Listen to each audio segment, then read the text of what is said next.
Hey nerds, Farmer Jesse here. Welcome to Growers Daily, your daily dose of ecological farming insight. It is Wednesday, January 28th, 2026, and today we are chatting with Lincoln Fishman of Momentum Ag, all about living mulches. We discuss his own evolutions with planting directly into living covers. We discuss his aha moment using them, some of the challenges, ideas, and gaps in knowledge on the subject, and the many ways to look at this idea of planting directly into or with perennial plants. So let's do it.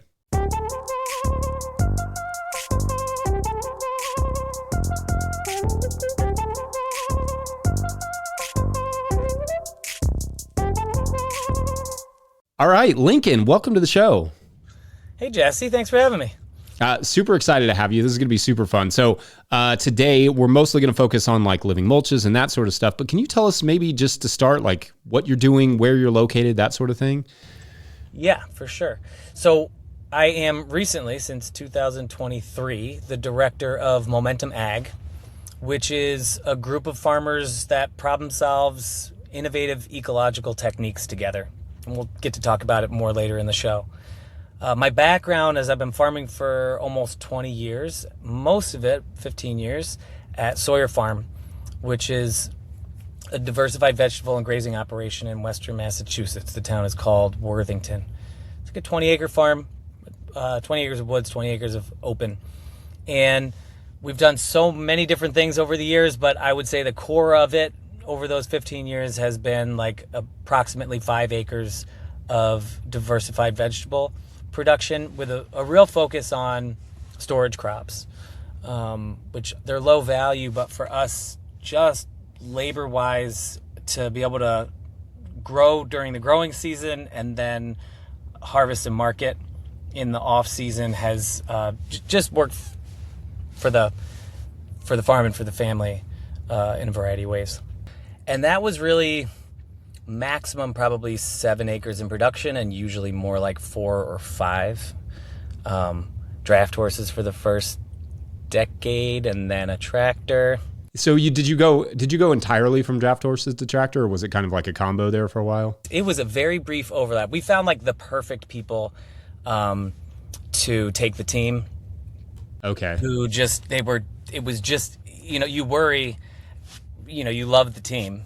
It didn't make sense for our life anymore, but it also was like they weren't, they're not just going to go to auction, right? Like they have to, and the perfect place came up where it was like they're going to be able to use their skill set, similar size and style farm. So just everything they knew about cultivating vegetables and all of that work and haying and was just going to be perfect. And the people's vibe is awesome, the experience. So anyway, we thought it might be a longer overlap, and then it was like, nope, let's do this immediately. Yeah, that makes sense. So I know you have, like personal experience with living mulches, but I'm kind of curious, maybe we could start this whole part of the conversation talking a little bit about kind of what got you interested in this subject to begin with. Yeah, for sure. So Sawyer Farm is the farm. It's on a slope. We're up at like 1,700 feet above sea level, and half an hour away from us is Hadley in the Connecticut River Valley, which is these beautiful, famous soils, significantly warmer than us, no rocks. And so we were on this pretty marginal land that, people stopped farming for the most part in the 1800s for a reason. So we've got these sloped, rocky fields, and this was basically, this whole direction for us came in order to stop erosion. Like, we were doing all of the normal things that we were supposed to do. So we were cover cropping. We had our beds on contour. We then started to reduce tillage, which is funny with horses because it's much easier to see how much tillage you're doing when you have an actual team sweating in front of you, right? It's so different now that I have a tractor. You're just like, oh, I'll just give it a little more gas, and I'm not aware of whether I'm, doing an operation at 4 inches deep or 6 inches deep, or you have to get off the seat and see what you're doing and care, right? The horses, you're really incentivized actually to move as little dirt as possible whenever you can, because you are watching these two animals work, and the less they do, the faster they move, the quicker the thing gets done. So your kind of interests are aligned there in terms of soil health. Anyway, so we were doing all that stuff And we had to admit there was erosion. There just was still erosion. I read that book, Dirt. Did you ever read Dirt? Yeah, yeah. Where he talks about, losing, it takes 100 years to build an inch and you can lose it in a few. And I remember somebody said to me, like, if you can see any erosion at all, it's way too much erosion. It doesn't need to be this giant valley coming down the center of your field after a heavy rain. Like, if you're seeing any dirt moving at all, you can bet there's many, many tons of dirt moving. So that got us into interseeding during the season so that we would have a cover crop there, particularly just like when we were at the farm, climate change wise, hurricanes come up the coast our way, not actual hurricanes, but just the tail of them, and they are dumping. So we used to think of spring as the most erosion prone time of year, but it's definitely fall now. It comes right as you're starting harvest, before you've put in a cover crop, or maybe you have rye that's like 1.5 inches tall. It's not doing anything to hold your soil in place. So that really felt actually like our most vulnerable time of year. So the question was, well, how could we actually have things covered by August? And the only way to do that is interseeding. So once you started interseeding, like, how did that evolve, I guess? I think we probably started with medium red clover, because if you look through what people are doing, that's a pretty common technique in organic grain corn. And people have just been doing it for, a century. And that works well in corn and a few other tall, pretty aggressive species, but it doesn't work so well with brassicas or alliums, things that are going to get run over, and particularly because we're trying to do it at last cultivation, and so that interacts with which crop it is. So we ended up liking Dutch white clover for a lot of crop species because it stays low. Eventually in year 2 or 3, you can see it to get to 12 inches or so, usually not, but definitely in year 1, it's going to be 6 inches. So we would start interseeding here in early July into corn. That's kind of last cultivation for corn. And then we try to have that wrapped up by the end of July, beginning of August. And that one would be when we do things like onions, smaller statured things that you just don't want overwhelmed. But that just worked awesome for us. And then the other reason to stick with Dutch white from our perspective is we had just a bag of it in the truck with the chest seeder, and it's just there. So whenever you hit a particular block and you're like, that's the last time we're getting in there, you go interseed that. Then was that really the one that you focused on then? Was the Dutch white clover after that? And then were there any other trials that you kind of had going with those crops that you felt like had some potential beyond like the Dutch white clover or the clovers? For interseeding? Yeah. I'd like to say that we experimented with more. I'm sure we did some.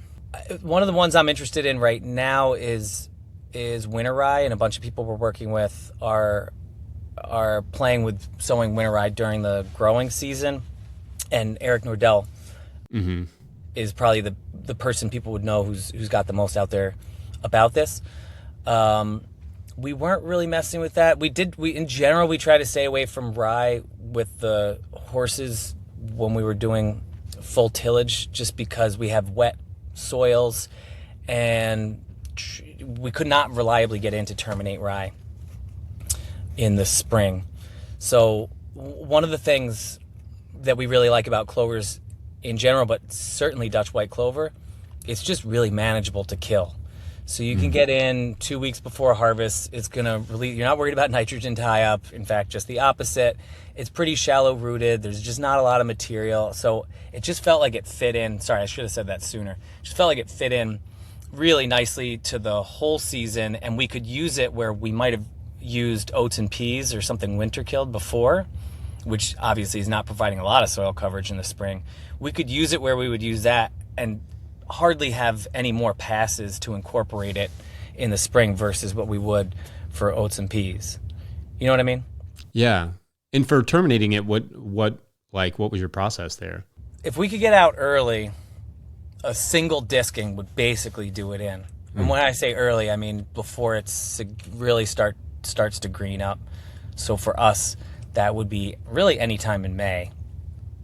And then after that, it gets a little harder, but you can usually get it with 2 diskings if you time it right and you get it to dry out a little bit in between.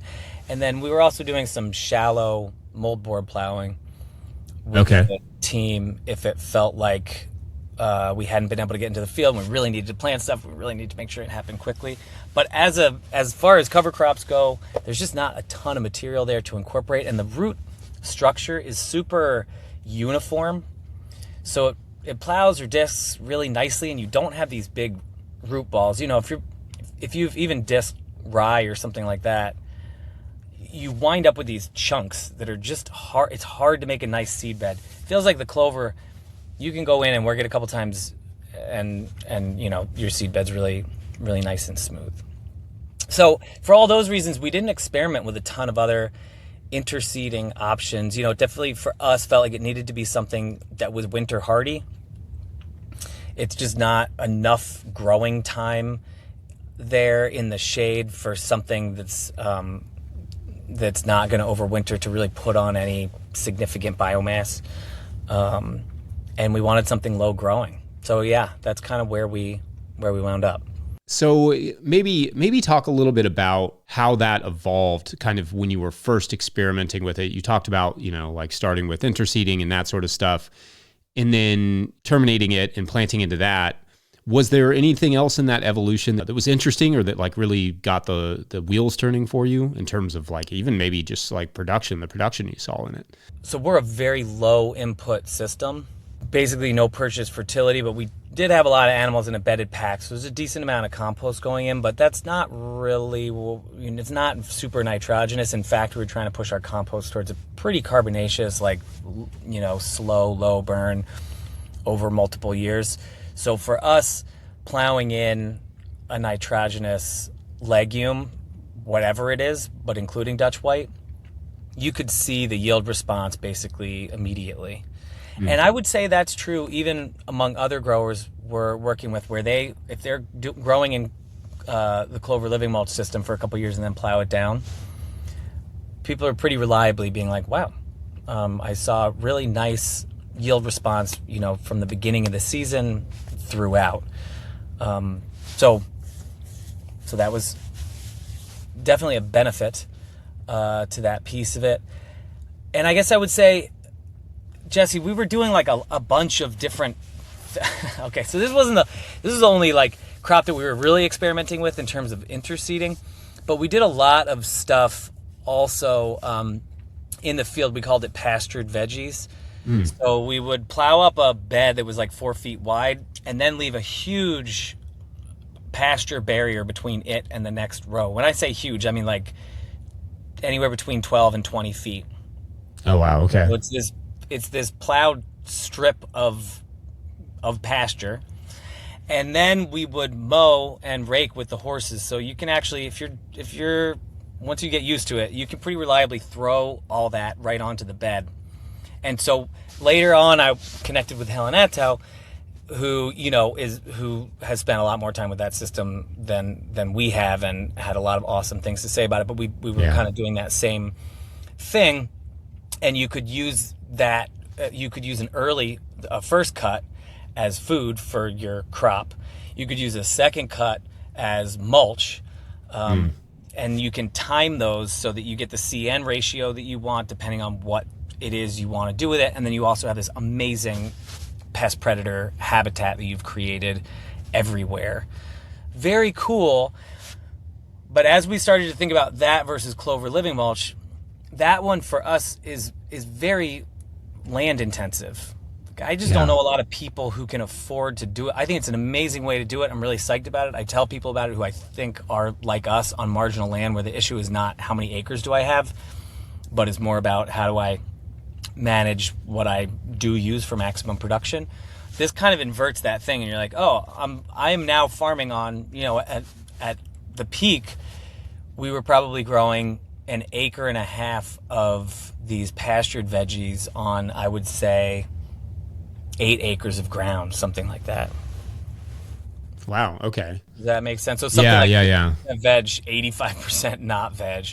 For us, that was all right. We could graze the aisles. We were making hay. We had other grazing land that was easy and cheap to lease. There was $0 leases elsewhere. Yeah. So, but it was like, this is super cool, and it works like right here in this sweet spot. And I certainly can't imagine it working for growers who are paying a lease down in the valley or prime agricultural lands. So that's where we got pretty psyched about the clover living mulch, is it just feels like, oh, you're still growing things on basically the same spacings. You're not losing production. And I know I'm hopping ahead. We haven't even talked about the clover living mulch or that evolution, but I guess I'm mentioning it kind of as what were we looking for? We were looking to stop erosion. And, I guess that's for real, the main thing we were up to with these systems. That's great. I love that. I also think, there's a place for, those sorts of, I don't know, I could imagine perennial farms being able to sort of incorporate that idea of 20 feet between your blueberry rows or something. That obviously expands how much land you're on. But I think I think it's really interesting, and obviously ecologically that sounds great. But we'll talk. No, go ahead. Book to anybody who wants to know more about doing this. I think we probably only did it for 3 or 4 years. So enough to really like it. But I think Helen's got more to say. Yeah, that book is wonderful, and I highly recommend it. Helen is amazing. All right, well, we're going to talk about your evolution to more, perennial ground cover here in the next segment. But let's take a quick break, and we'll BRB. Today's episode is brought to you by Johnny's Selected Seeds. Johnny's Selected Seeds is a proud supporter of Growers Daily. At Johnny's, they do more than sell seeds. They grow them. They trial them to see how they perform on Johnny's research farm in Maine and across the U.S. and Canada. Only the best varieties are added to their catalog and website. When you need proven varieties you can count on and detailed guidance from seedling to harvest, consider Johnny's your trusted growing partner. JohnnySeeds.com. That's JohnnySeeds.com. Today's episode is also brought to you by Ohio Earth Food. So you got your soil tested or need your soil tested, it's time to contact Ohio Earth Food. Since 1972, they have been growers' trusted source for organic soil amendments to apply before you plant to prevent those deficiency symptoms that limit production. Their knowledgeable staff have all been a part of certified organic operations and can help you choose the best products for your soil and deliver or ship them right to your farm. With locations in Northwest Ohio and just north of Madison, Wisconsin, Ohio Earth Food wants to be your partner for organic inputs. Don't count on luck this year. Start your seeds in the Seed Catapult potting soil and put their Revita fertilizers in your beds, and rest assured that your plants will have all the nutrients, stimulants, and energy for whatever comes their way. Feed your soil and let your soil feed the plants. Visit them at ohioearthfood.com. All right, back to the show. All right, so in this segment, I thought we could talk a little, just kind of get a little bit deeper into that evolution, into sort of the living mulch side. What did that sort of changeover look like? We were in this cycle where we would establish the clover in summer, and it would overwinter, and then we would plow it down, and then literally a couple months later, we were reestablishing clover. So at some point, you start to feel a little crazy because you're like, get it to live, get it to look great, kill it. Get it to live, get it to look great, kill it. And meanwhile, you're watching all these crops growing with interseeded clover looking beautiful. So obviously not caring at all that the clover is in and around them. And it makes, I think anyone would wonder after doing that for a few years, well, can I grow them together? Even though it goes against everything we know and have learned and what we think a field is supposed to look like. And you still kind of, you want to know. So one year we just were feeling a little wild, and we decided to take a bull bogger on a drill. I'll go back a tiny bit. I looked this up. It's a thing, but it's only been studied at universities. I couldn't find a single commercial grower who was actually using this system. And then so they've been studying at universities since the 80s, but almost every paper you read is talking about the ecological benefits. So for you or me, Jesse, nobody needs to convince us that it's going to be sweet if you have living roots in the ground for multiple years in a row, providing pollinator habitat and blah, blah, blah. It's worth documenting. I'm not saying it's not. But obviously the main thing you're curious about is okay, but how do you do it? How do I do this in the field? Does it work? And the yield stuff from universities is all over the map. So it's not very reassuring. But so we just took a bull bogger and we stuck in a few flats of storage number 4 in 72s. Wait, what's storage number 4? Cabbage, I'm sorry. Okay, yeah. So I remember I have a photo that I still show in presentations that I took at some point a couple weeks after. And for us, sorry, I should mention, those go in late June. So sometime in early July, I took this photo, and it just looks like they're being buried. And I was like, well, yeah, that was a really stupid idea. I was like, obviously. But so we did nothing. We did nothing. And at some point in late July, it's like, oh, these might make a head. I think these are actually going to make a head. And by harvest, it was really hard because we had interseeded the block next to it of storage number 4. It was really hard to tell the difference. Like, they were the same size, they looked good. And I remember thinking, like, if I was a sauerkraut farmer, I could have planted these on June 21st and gone on vacation. We could have been like wherever and come back in October for harvest. Like, that's how easy it was. If we had not been successful in that first attempt, we would not, my whole life would look very, very different at this point. It was really sort of dumb luck because we've had plenty of more problematic experiments, but that one was really a home run. And so just so I have it, you have this plot of clover, of Dutch white clover. And in June, you throw in these starts of cabbage. And then you're like, well, that was dumb. It got buried. And then a month later, you're looking at like a really, really nice little harvest with minimal work. Like you weren't out there cultivating that. You weren't out there, like pulling weeds or anything like that. It was just like growing, and you were basically not paying attention to it. To call it minimum work, to zero work. That was what was insane. The transplanting was slow because we're like drilling a hole with a bow auger. We threw a handful of compost on the bottom and then kind of set it in there. It was a little annoying. Mm-hmm. But we truly did not touch them between there and harvest. So imagine having that experience. You're like, so I've been chasing that dream for what I think that was 2019. You talking about this is interesting to me because I've tried a couple things like that. They weren't super successful, but there was promise there. Like if I'd had one of your successes, I think I probably would have put a little bit more energy into it. I wanted to be connected with you too. If you remember, Eric Nordell put us in touch because I was like, Eric, I watched Jesse's things on Clover Living Mulch and he's so negative about it. I just want the opportunity to be like, it can be awesome. It can be problematic, but it can be awesome. Yeah. And so I agree with you. I think, it is this weird thing. Like, did it work initially or did it not? But the evolution for us beyond that was, first of all, mechanization. So I can't be out there drilling a bazillion holes. It just doesn't make sense after a certain scale.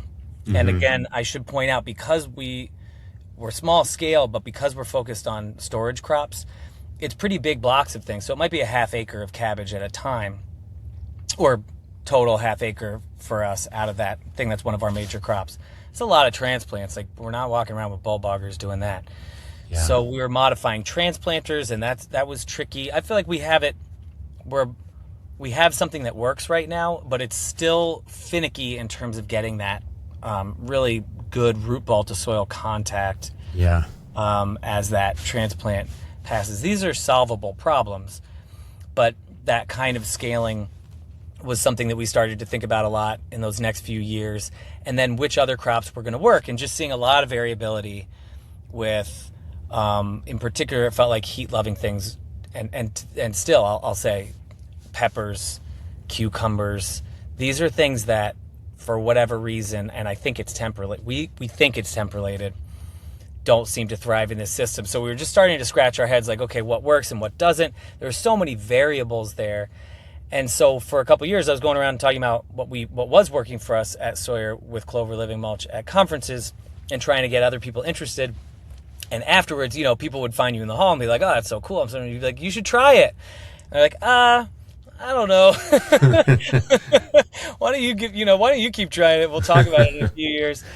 So it felt like chicken egg. And then a buddy of mine who has almost no farming background, but he's a serial entrepreneur. He's like, no one's going to do this unless you pay him. What are you talking about? And I was like, what? Hey, it's agriculture. There's no money. What are you talking about? And he was like, well, let's see if we can start a nonprofit and get a little bit of funding. You just offer people some money to offset their risk, when they try this out. And so we did. He and I launched this thing, and that's really what Momentum was. But I tell people, like, it came out of this desire to have a group of friends to problem solve with, and that's exactly what it's become. I'm like super happy to have this thing now. There's a bunch of people, none of us really know what we're doing, but we're all very curious about it. We get to learn from each other's mistakes as well as successes, and just try to push be kicking this ball forward. We talk all the time about, right, like we're only going to get 40 chances, right? You get one chance every year, you get 40 chances. When you look at an innovative system like this that's complex with a lot of different moving parts, 40 chances isn't enough. Like, you'll die without any answers. The goal here is, like, can we get 40 people? If we could get 40 people to try this year, we've just accomplished one human's lifetime of work and moved this particular thing that much closer to being real. And you do that enough times, and you're like, oh, wow, this could be a half decade, a 5-year process. Yeah, I love that. I mean, there's a lot of cool tidbits in there too. Just thinking about, like you said, with hot crops. I mean, we've noticed that with, any of those warmer weather crops, when you plant them straight into a cover crop, for instance, they don't always do well just because it's too cool. And is that true for you too? Well, yes. And I think it's mostly true when we don't terminate the cover crop with a tarp or solarize it. Like if you terminate it with a tarp, it warms the soil enough where it's not as much of an issue. The other thing you can do is dig the holes and wait. So you dig your planting hole, you wait, you let it warm up from the sun, then you put your crop in. That helps a little bit. Just that transplant shock goes away. But I think with the living mulch, it's going to be exponentially, because you're also getting a shade effect that you're not necessarily getting with terminated mulch. But yeah, we've experienced something similar to that. I think what we'll do is we'll take one more quick break, and when we come back, we'll talk a little bit more about maybe some gaps in knowledge and some of the other challenges with living mulches like that. Be right back. Today's episode is brought to you by High Mowing Organic Seeds. High Mowing Organic Seeds is celebrating their 30th anniversary with 48 fabulous new varieties for 2026. Highlights include downy mildew-resistant cucumbers, a poppy that looks like cotton candy, and 12 new tomato varieties. High Mowing offers more than 750 varieties of certified organic, non-GMO vegetables, flowers, herbs, and cover crops, all trialed for optimal performance in organic growing systems. High Mowing has the professional quality seeds and supportive grower reps to get you from seed to harvest. Visit highmowingseeds.com to request a catalog and use code 26NOTILL, all caps, for 10% off your order of $100 or more. That's highmowingseeds.com. All right, back to the show. All right, so, talk a little bit about, what you've learned so far with Momentum, with getting some of these other growers kind of involved, and maybe even just like some of the challenges, some of the gaps in knowledge that we're looking at. Are there different crops depending on where you are versus, like Dutch white clover may be great up north, but is there something that would make more sense down south, sort of things? So Momentum at this point is 20 farmers in the Northeast, and most of them are organic vegetable people, but there's also conventional vegetables, small grains, some row crop, and then I try to stay in touch with the very small community of people who's doing this in the upper Midwest, Ontario, and the UK. So what I'm about to tell you is kind of aggregated mostly from those 20, but from these other folks as well. When you talk about, we definitely are thinking about this cool northern wet band that encompasses New England, the upper Midwest, and lower portions of Canada, just because you're right. I think you start to have exponentially more stuff to think about when we get down towards you. I will say, there's a lot of awesome work came out of University of Georgia with Durana clover in field corn. So I do think there's all these varieties. There's a lot going on there, and I agree with you that Dutch white may not be. I'm not convinced that Dutch white's even the best variety for us, but it's commercially available and it kind of meets most of our needs at the moment. So one of the things, we were on temperature, and one of the things that I would say has really come out of these trials, I've resisted the idea of strip tilling into the clover for a long time, because I feel like when you get it right, we call it zip. When you zipper it in and there's almost no disturbance, the management benefits are so huge if it's done correctly. Like I said, you kind of don't come back, or you mow it once or twice. And so I really wanted to not create these strips, because you then open up all this area that needs to be cultivated, and think of all that edge. Like, we all hate just the edge around the square of our field. And we're like, all right, this row's 1,000 feet long, and now I just have 2,000 feet of edge. Yeah. So I was being like very negative about this, and my friend and one of the guys that we work with, Gideon Porth, who's at Atlas Farm, was like, I'm not doing that. I'm doing strips. I don't know what you're talking about. I'm not zippering it in. I don't like that idea at all. And I was like, well, fine. Everybody gets to design. We have very flexible trials. Like, we talk about what it's going to be, and we want to make sure that we're going to trust the results. But it's every farmer does what they want to do, what they think is probably going to work best, what fits their operation. So I was like, great, let's see your strips. And it was awesome. This was 2024. Just really neat, clean strips. So they did warm up a bunch, and he had great success with winter squash, which is one of the ones that for me in the zipper system has been a little variable. We've had years with great yields and ones not so much. So a lot of people now are moving towards this strip method. And it does open these edge issues and all the other stuff. The flip side is it kind of reminds you of everything you already do. Like, instead of having a bed that's 3 feet wide, you have a bed that's 12 inches wide, and you have to make it really nice, and you have to keep it weed free, and you still use the things that you use. You use fingers, you use spiders, you use discs, whatever your equipment is kind of works there. And it also means that your regular seeding equipment and your regular transplanting equipment is just going to run through there perfect. So you're not modifying equipment to do, some of these really critical things. You can put fertilizer in there and incorporate it easily. So there's just a lot of the pieces where I'm at the moment feeling like, okay, strip is probably at least a better place for people to start. And then if they want to move towards zip, that's great. And again, having said that, a couple growers joined us this past season who were like, yeah, I hear you. I want to do zip though. I was like, great, do zip. So with the zip, you're basically just digging a deep furrow with different kinds of transplanters and dropping the transplants in behind. And it's basically just closing as it goes, right? I mean, that's what I'm assuming when you're talking about like a zip. So when people are doing trials, yeah, you're right. And when people are doing trials, it's really like, how do we just create that slot? And often people are hand transplanting their first year or two, just trying to figure out like, does this work for me? And how do I feel about it? So in that case, you just need a coulter with a narrow ripper tooth, just so you're not trying to make each little hole, and then you can go through. If you're doing it by hand, it's not super different than going into bare soil. It's a little slower. I wouldn't want that to be an employee's like first try with transplanting. Like, you do want someone who understands what needs to happen in terms of like that tight pack, but it's not particularly difficult. So that coulter ripper is the first step for a bunch of people who join trials, and then we've got a couple people who follow that, who are straighter drivers than me, who are actually getting a water wheel to track right on that little strip they ripped, which I think is very impressive. I have put a coulter and a ripper in front of Cheche and Magli, like carousel. So the person's just sitting on the seat, and it's just it's just doing its thing. And then I am kind of constantly circling the tractor and the transplanter as they're moving through the field, and just making like little adjustments to make sure we feel like we like the way the transplants are getting set.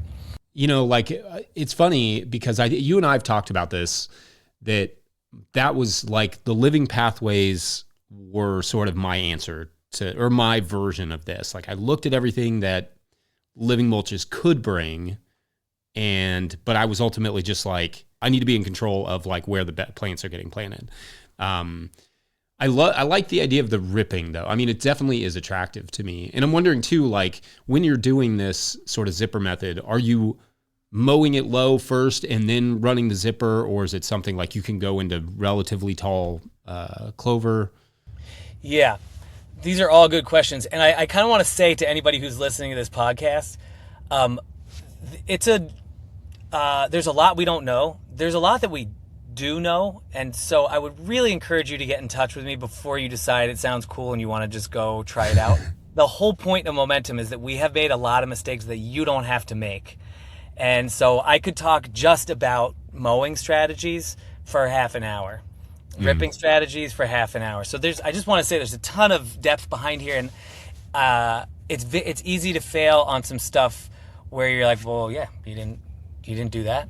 And why would you know? There's just not literature out there. We hope to put more out there, but at this point, it really is like, I'm calling them best management suggestions and worst management things to avoid.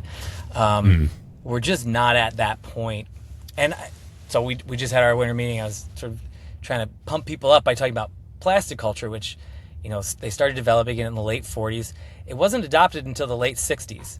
I'm not a huge fan of plastic culture, but I just want to say, like, it takes a long time when you're doing something significantly different to get all the pieces in line. So it's, they were burying the edges of plastic by hand to get them to stay down. How stupid would you have felt at that time? You'd be like, this is the least efficient, like, this is never going to work, right? And it's like, now we're like, no, there's a plastic layer, dude. It's awesome.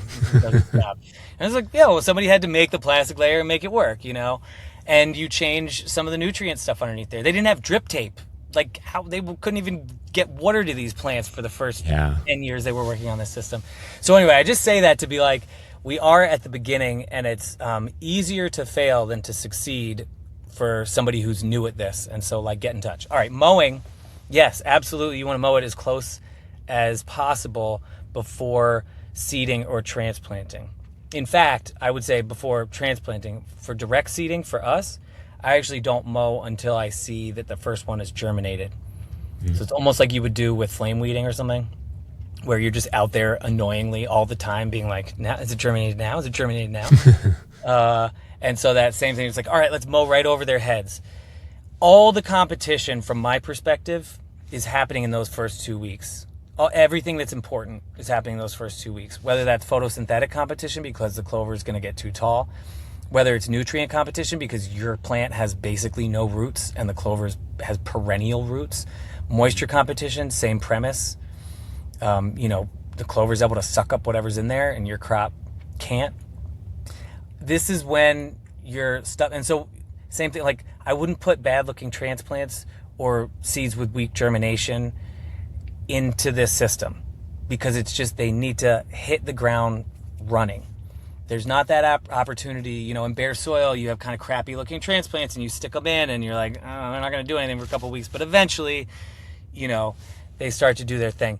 That's our goal here, is to just like have them hit it hard. Yeah. Well, we didn't really talk about seeding. Like you were talking about getting seeds to germinate. Like, is that more in your strip tillage model, or is there a version of that can go straight into clover?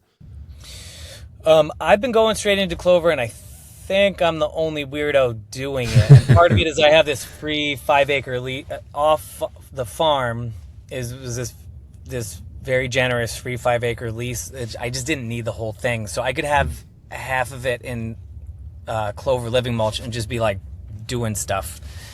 So we were doing we grow field corn mostly because our family eats a lot of tortillas. But we would also grind it and sell it in the farm store. Not a moneymaker. Dry beans, same deal. Family loves them. We'll sell them for like 1 week around Thanksgiving for like $9 a pound. I feel bad about it. I was doing oilseed sunflower trials for one of the people that we work with. Okay, so talking about the corn maybe, because corn seems like one that makes sense because you're not really going to be transplanting and it doesn't transplant super easily. I mean, you can. I transplant corn, but it's not easy. Like, are you priming the seed? Are you pre-germing it at all? Or is it just like you're kind of just drilling it straight in there and going for it? So I'm really curious about that. I feel like this is a whole world of experiments. It would be so cool to do. Like, what happens if I could get it, in there so it just pops immediately? Or are there inoculants that matter? There's a lot of, like, I would say most of the clover living mulch literature that's out there is with grain corn, because the dream in the grain corn world is just like, can we have this perennial cover and we have stuff coming up? And that's really all happening in strip till. Occasionally you'll see it in conventional no-till. So the clover in this little strip gets burned down and then the corn comes up. But it's pretty much strip till. And I will say, if I had a decade, the thing is, so when I go put it, we grow what is now kind of our own like little strain of Wapsie Valley corn. It's grown for silage, but also for grain. And there's a lot of genetic diversity in there. We get it from Fedco, I think, originally. but we've only bought it once. It's great and it's delicious. So I have this 2-row no-till John Deere planter. So we just go stick in like a 1/4 acre or whatever, mow it at germination, and then come back and harvest the nicest ears. Just in the last 4 years, it's clearly getting better. Like we are selecting for the right genetics. I don't know how long it takes till we actually get to yields that are comparable to bare soil, but it's one of these frustrating things where you're like, dude, seed, breeding is just so critical, and if we don't do it with a particular system in mind, like we complain about this all the time, where a lot of the varieties that are available to us are bred under situations where there's a lot of commercial fertilizer, lots of commercial herbicide, and we're like, these aren't meant for our systems, and so they're not going to perform up to their potential because we're not the actual end user that they have in mind. So I'm super curious about that with clover living mulch. Yeah, no, I mean, that makes sense. Like, we complain about breeding all the time. Like, it's not because we get bad seeds or anything, but yeah, our systems are so complicated, and like, we're not tilling or turning over the soil. We're using, amendments that are, the microbes have to decompose first for them to even release their nutrients. So, a lot of those things, it's like we need plants that are, adapted to more complex systems. And who are into being symbionts. Like, I think that's, whether it's clover living mulch or a system like yours, like we want plants that are super eager to form a huge diversity of relationships quickly with all these organisms that we are spending so much time trying to get to live in our soil. I think there's a lot of commercial varieties right now that are somewhat indifferent. So, like, what we've done, that's really not their job, to get in there and make relationships. All right, Lincoln, I've very much enjoyed this conversation. Tell us a little bit about like how anyone who's like game to try a little bit of this maybe would start working with Momentum. Like, talk a little bit about how they would get involved with you or how they can. Momentum doesn't just run clover living mulch trials. It's this bigger idea, which is like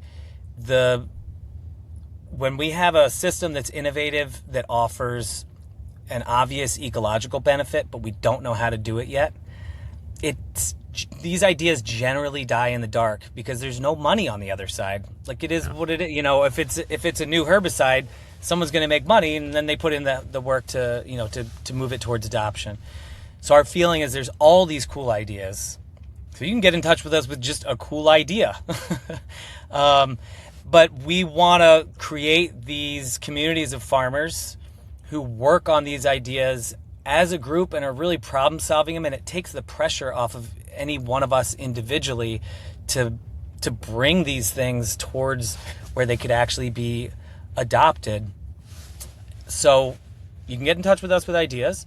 You can also just get in touch because you like the model and you think it would be cool to get involved with these. We started in the Northeast because I'm from the Northeast, and now most of the staff is also from the Northeast, but we are working with some people in the upper Midwest and are very open to the idea of expanding nationally. So a lot of this is just like, can we find grants and foundations that want to support a specific group of growers looking at a specific thing? And there's cases where you really want to work with other people in your geography. There's cases where it's really interesting to work with people who are spread across a variety of geographies because they're just seeing more stuff happen and bringing more interesting ideas to the table. And one of the things I love about it is that it's this diversity of different kinds of crops and different scale farms. So I've learned so many things from larger scale farmers that I just never would have encountered coming from the world I'm coming from, that are incredibly useful. You might not apply them one-to-one on your farm, like, oh, okay, I'm going to buy that piece of equipment. But just knowing, we're just getting introduced to a bazillion new ideas through this kind of community. So yeah, you can our website is www.momentumag.org. And you can also email hello@momentumag.org. And I also just feel like part of my mission at this point is to provide technical assistance to people who want to try clover living mulch. So even if we can't get you involved in trials or there's not money there or whatever, it's a little bit of a longer term process. I'm really happy to walk people through kind of implementation and, like I said, things to do and things to avoid. That's awesome. We will put all those links in the show notes as well. Lincoln, this has been a blast. Thank you so much for coming on. Thanks for having.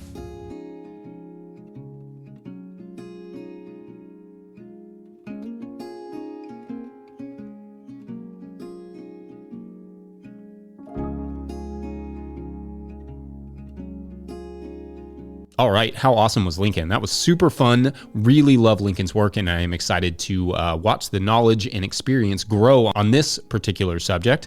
There are, of course, crops that planting directly into like clover or something doesn't make a lot of sense, like lettuce, carrots, etc. But the potential is definitely out there for a lot of other crops. And I look forward to seeing this idea evolve and in fact, trying some of my own experiments. Don't forget, No-Till Growers is now a nonprofit 501c3, so donations are tax deductible and greatly appreciated. You can learn more about how to do that in the show notes. Please make sure to like and subscribe and or follow wherever you're getting this podcast. That's an easy way to help us out. Enormous thank you to all of our show sponsors. And if you'd ever like to sponsor the show, you can reach out to Farmer Michelle at notillgrowers.com. Huge shouts to Willie Breeding for the theme music, Mike Hilbert for the production help and editing, and also my wife Hannah for absolutely everything in the world. Also, shouts to Epidemic Sound for the background music that you can hear. Pick up a hat or a copy of my book, The Living Soil Handbook, at notillgrowers.com to support this work. Big thank you to everyone over at patreon.com/notillgrowers, where at a certain level, or if you just bump up from one level to another, or you sign up in the month of January, you get a shout on the show. So big shout outs today to, actually, because I'm recording this a day early, there are no new signups. So anyway, we will return to our story tomorrow. If we get the signups, of course, that is part of it. Thanks for watching and or listening. We'll see you then. Bye.